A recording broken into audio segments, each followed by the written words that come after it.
Hello again, gang. So, like I said, nice little split to actually separate the Hollywood Hills report back when we come in from the GXCCs. Just so many categories.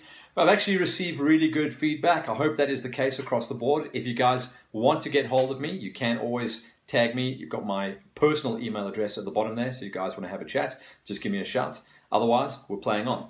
I won't do that for all of the events, of course. GXCC is just so many categories. So last week we reviewed the quads and the kids and it went down really well, so I'm happy with that. Now we get into the bikes. So the bikes was always going to be an interesting situation with the OR1s. JC was back on the gate coming in from his preseason injuries, but of course he's now got to try and get his dominance back. You know, it was between him and Kenny the whole way through last year. This year, Kenny's got a bit of a stranglehold on the whole situation, and Hein van Niekerk didn't come out of nowhere, but stepped straight up to the plate on the 450s and got a very close second place at his first time of asking. So Hein's in good nick and was always going to be one to watch out for. D'Artagnan Lobjoy pulled the whole shot, and I'm super pumped for Dart as well, because he's been really looking for that little something extra. And at GXCCs, I'm really so big on the whole shot because it is super important. I knew it was going to be a dust bowl heading into Fockville, so I'm pretty pumped for Dart and everyone who pulled the whole shot on their gate. Dart, of course, being on the front row on the OR1s, meant he had an absolute sweet as a nut lap 1 and 2. Took the whole shot, Kenny on his wheel, and it was a nice comeback ride. Third place this time around for JC. Unfortunately, no repeat performance this time for Hein van Niekerk Jr., but he will come back. I just think he didn't enjoy the dust, didn't get off the gate as he wanted to, and that was his problem. But Kenny goes 2 for 2.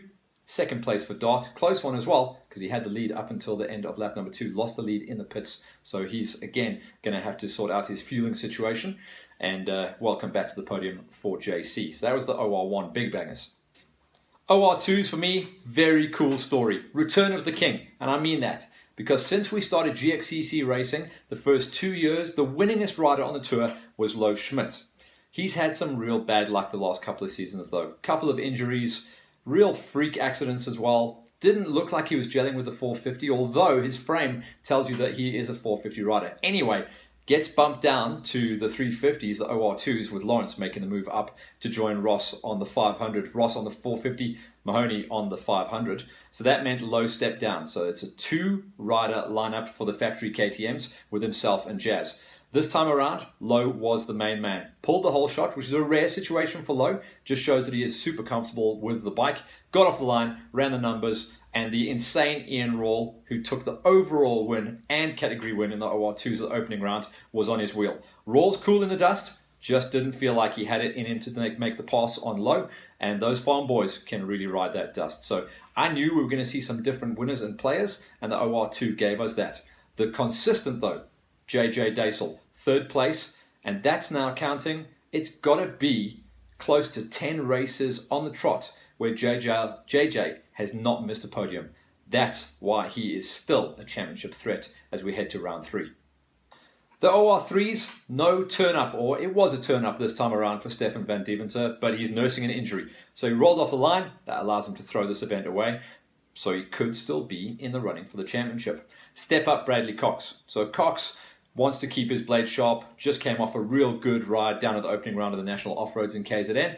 Takes the gate, whole shot. He's so good off the gate, this kid, he really is. And he's just trying to keep himself sharp, tight. You know, he's racing a lot of events this year, and he just doesn't want to lose that intensity. So he takes the gate on the OR3s. JP de Villiers, who's been a rider coming back into form, so cool to see him get up the numbers and take a number 2 finish. So that's a rad situation. And then Peter Karam. He has been there or thereabouts. Top 6ing the last couple of years, top 5ing towards the end of last year. Now he is big podium threat. If he can stay fit and strong and healthy the whole way through the year, he'll be able to build on this third place. But those with OR1s, 2s and 3s roll now into some of the age group categories. So let's go 125 hunting. The screaming weasels, as I like to call them. The crazy kids on the 125 high school gate. End of last season, all about Davin Cocker. Beginning of the season, opening round, Davin Cocker. Round 2, Davin Cocker. Looks like a real tough kid to beat at the moment. We've been waiting to see where Storm, Fillion and Low would actually get themselves up into a situation where they could challenge. A better run this time. Storm didn't get the gate he wanted, but still ran some good enough numbers to get himself a rock-solid third place. He's a bit of a slow burner, is Storm, and I like to watch the way that he approaches things. Very much a championship rider. So doesn't try and go for the wins early on, but he does get points on the plate and get podiums. So he's building nicely off the podium at round 1, 3rd place. There's only 2 places to go from there. The big surprise package was 2nd place off the gate this time. The kid that was unbeaten on last year's 85 senior gate moves up to the big tracks, big bikes, 125s. Number 2 finish this time around, coming in from Matty Wilson. And that for me is one of the stories of this round of the GXCCs.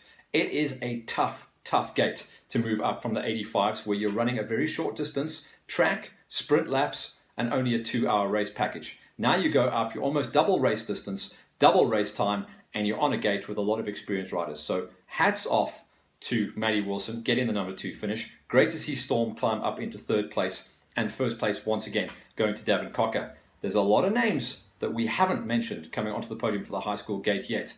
They will have their time as we roll forward into round 3.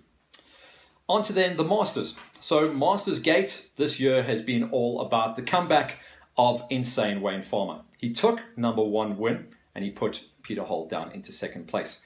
The dust and the fast layout of Falkville, I thought, was always going to be playing into the hands of Peter Hall. He clearly had some issues on the day, finishing way down the order, didn't get the gate he wanted, and that meant that Farmer ran the numbers out there. Farmer hole shot, which is always his go-to. He said, if I can hole shot, I can run and hide, no problems.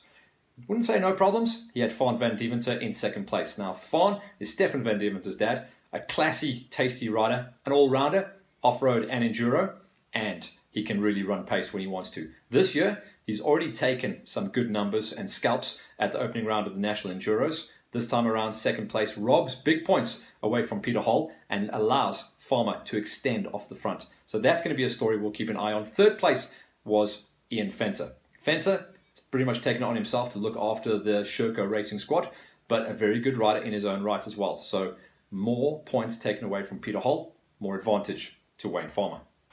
And then in the seniors, this is a real hard luck story, this one. Get your tissues ready. So my good buddy, Big Bruce Viljoen, now on the Hondas for the season, gated hole shot. So at the end of last year, he was taking a bit of a beating by Wade Blau, but still managed to walk away with the championship. But the last few wins on the tour were all about Blau. Roll across this year, Bruce steps off the Husky onto the Honda. He took not a beating at the opening round, he got a very, very solid 2nd place and some good points on the plate, but it was a big win for Blau. Now we move forward into round number 2. He knew he had to gate, so he did. Hole shot, ran, lap 1, snapped his chain. It's a rare situation for these chains to snap as well, so it was a bit of a freaky one.